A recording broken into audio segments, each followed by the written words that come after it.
In this video, you are going to learn the two most useful editing apps for Android and iPhone in 2020. Welcome to Underwater, the go-to channel to make creators one click at a time. If you're new here, make sure to subscribe to the channel and activate that notification bell so you don't miss out on any future content.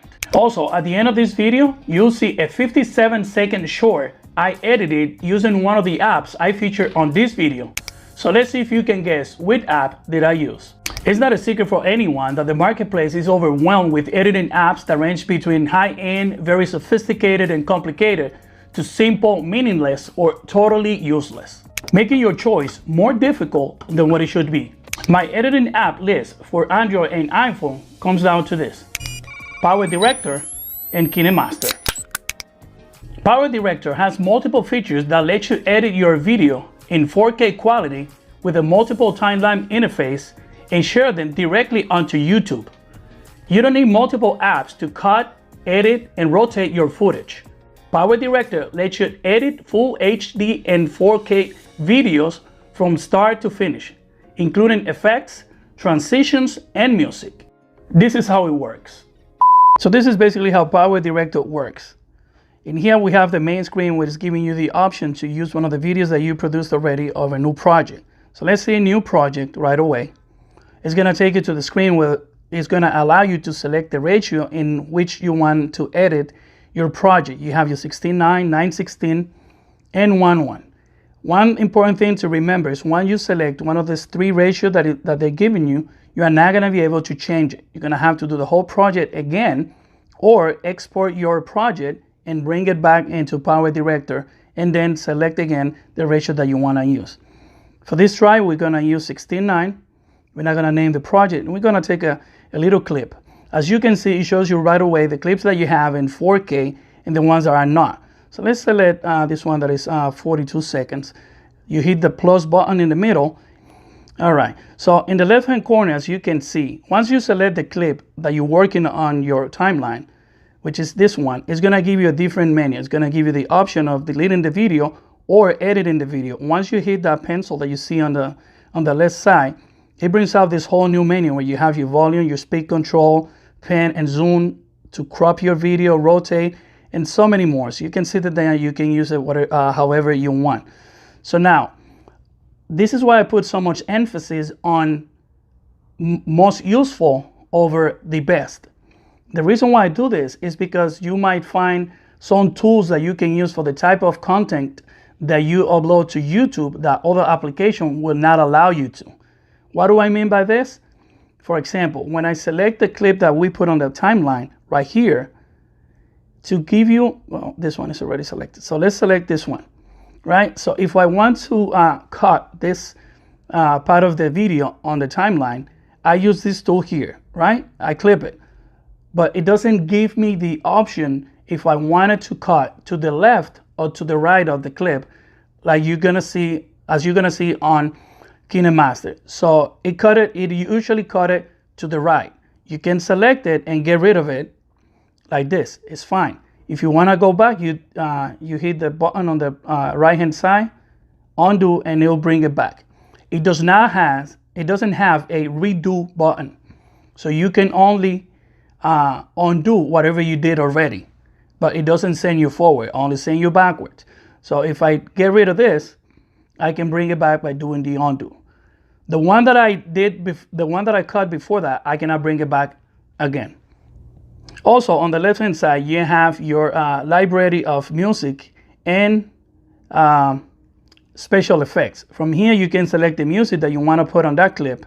You can use any of the music that they already have in here, or you can download. If you look at the button on the upper left corner, it gives you music and clip that you can download from the cloud. So in here you have another selection of music that you can use. As you can see, it is not a huge amount of music that you have, but you have some music. Also, you have sound clip in here that you can use as a special effect for your video, which is very useful depending on the type of content that you uploading to YouTube. All right, so we go back again. The one behind that, underneath that, is the layers. So if you want to add another set of layers to the project that you're doing already, you go to image or video, whatever you want to add. So let's go to video, and let's use another one of this, the same one. All right, so we added the same part of the video clip just so I can show it to you as a layer, which is on the bottom, which is this one that you see over here. So we go back again. All right, so we're on the main screen, and now we have our layer here. Let's go back on top of the one, which is the main one, which is this one. So now you can turn it around, and if you're familiar with any of this application, you know exactly what I'm talking about. And here you make it bigger, and you position it any way you want it. And directly at the bottom of that is the effects. So in here you have a great selection of special effects that you can use on your clip. Most of this that you see over here, you can use it directly over the clip or as a transition effect.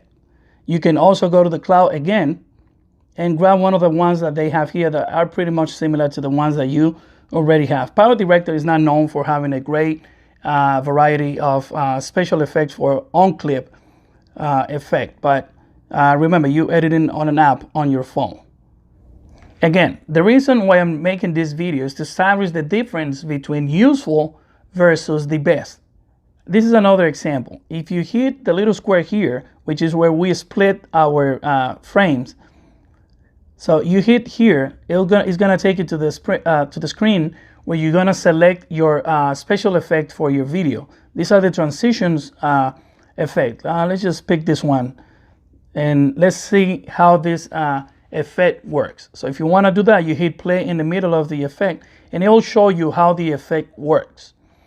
What is the problem with that? It does not show you what the effects looks like on your video. For that, you have to get out and you need to physically add it to it, and then you can play it and see what it's gonna look like, right?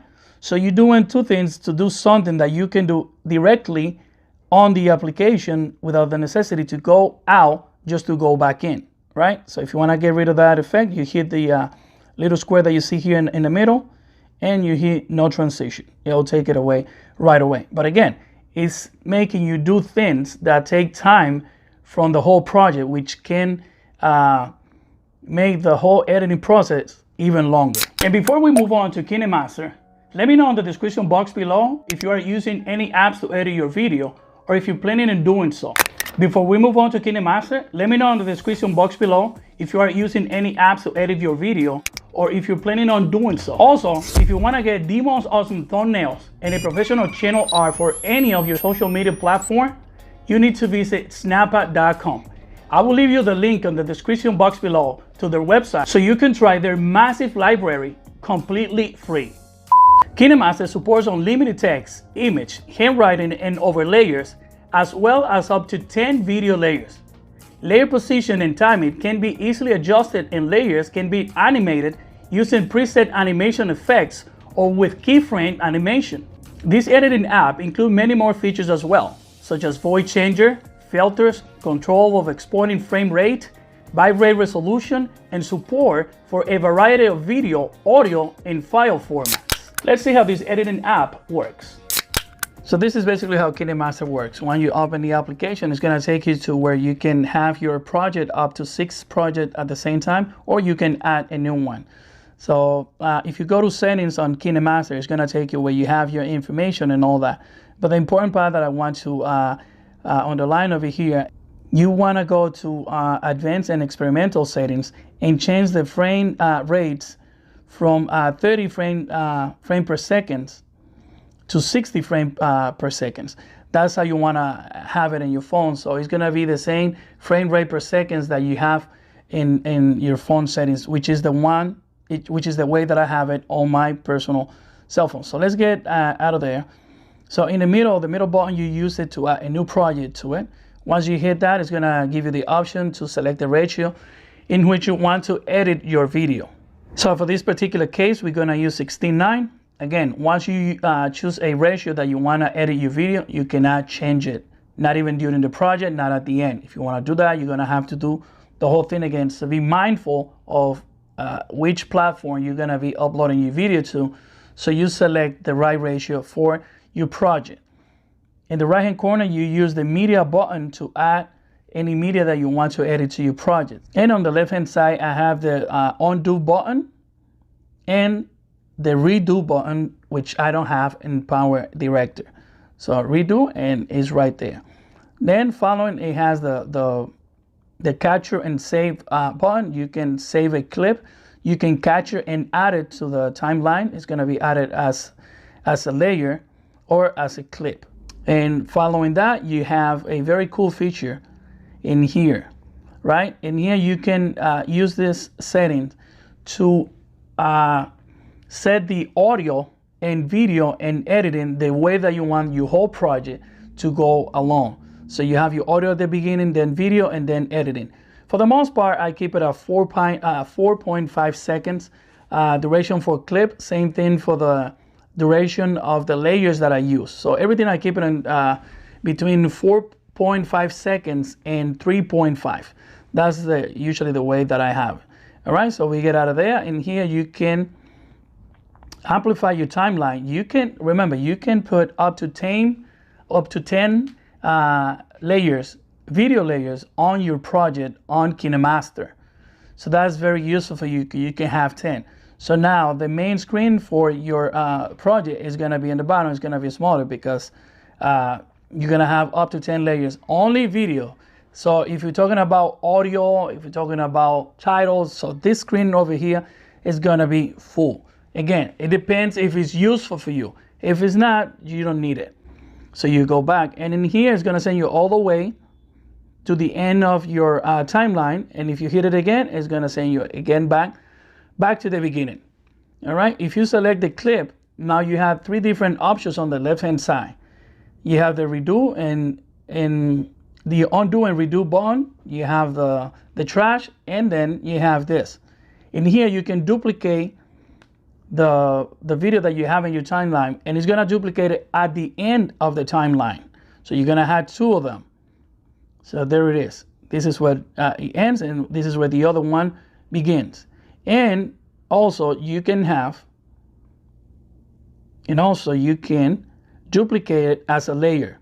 So my recommendation to people when you do that, because sometimes you want to show something else and you want to put it on the side. So what I do is, instead of lowering the volume on the layer, because you're not going to use it, you're going to use the main audio from the main video. So since you're not going to use this, instead of lowering the volume, get rid of it completely. So what you do is you select the video, you go all the way to the bottom, and you extract the audio from that particular clip.